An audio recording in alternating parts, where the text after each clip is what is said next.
It's absolutely crucial that patients and their family members become educated about heart valve disease.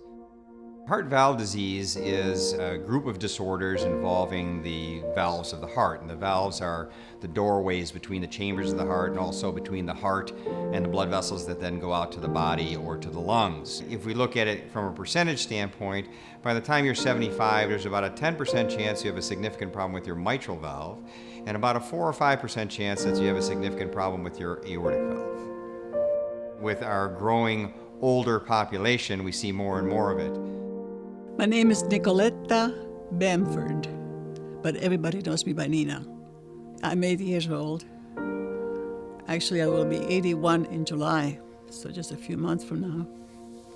There are heart valve disorders that we're born with, and there are others that just happen as a function of growing old on what were previously normal valves. My name is Linda Kincaid. I have 2 sons and a daughter, and I have 4 grandchildren. I'm 67 years old. I will be 68 in April. Patients with valve disease typically experience actually a myriad of symptoms: ease of fatigability, shortness of breath, chest discomfort, dizziness, passing out. My symptoms got worse. I started having heart palpitations, and my energy level just got extremely low. Short of breath, your blood pressure goes way, way up.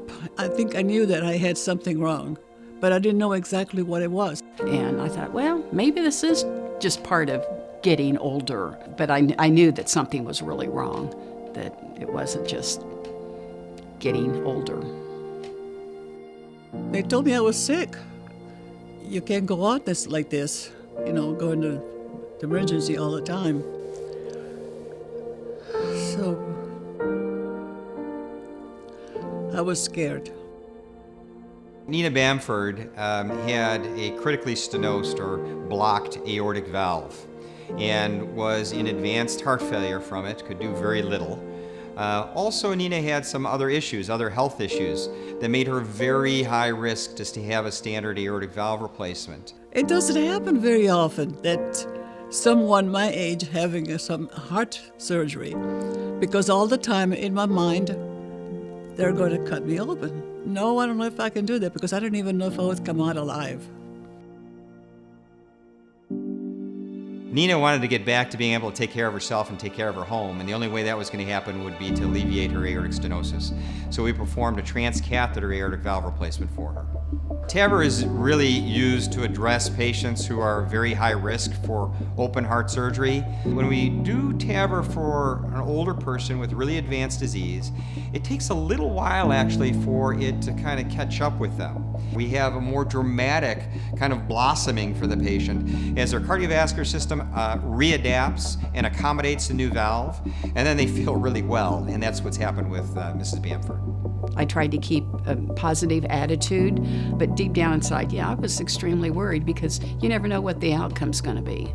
Mrs. Kincaid, she was a very energetic person, and during the preceding few months had really experienced a dramatic decrease in her ability to do her normal activities. Mrs. Kincaid had rheumatic mitral valve disease, so Linda's mitral valve had been completely destroyed. It was essentially turning into concrete. It wasn't moving anymore. In addition, the upper chambers of her heart, especially the left side, had become enormous, and she had gone into atrial fibrillation. Atrial fibrillation is an irregular heart rhythm where the upper chambers of the heart, instead of contracting normally, they start to just do this. There's chaotic electrical activity that further takes away the horsepower from the heart and also puts you at risk for stroke. Heart valve disease and atrial fibrillation are very much related. And there's a little bit of the reverse as well. People with atrial fibrillation have a little higher incidence of leaking heart valves. They replaced my mitral valve, and they also did the Mace procedure. Interestingly enough, there are people who have said you can't fix atrial fibrillation in people with rheumatic valve disease with really big atria and a lot of scar burden in the atria. But we do it, and we're very successful with it, and in her case, cured her of her atrial fibrillation at the same time as we replaced her mitral valve. I was able to put my garden in again this year.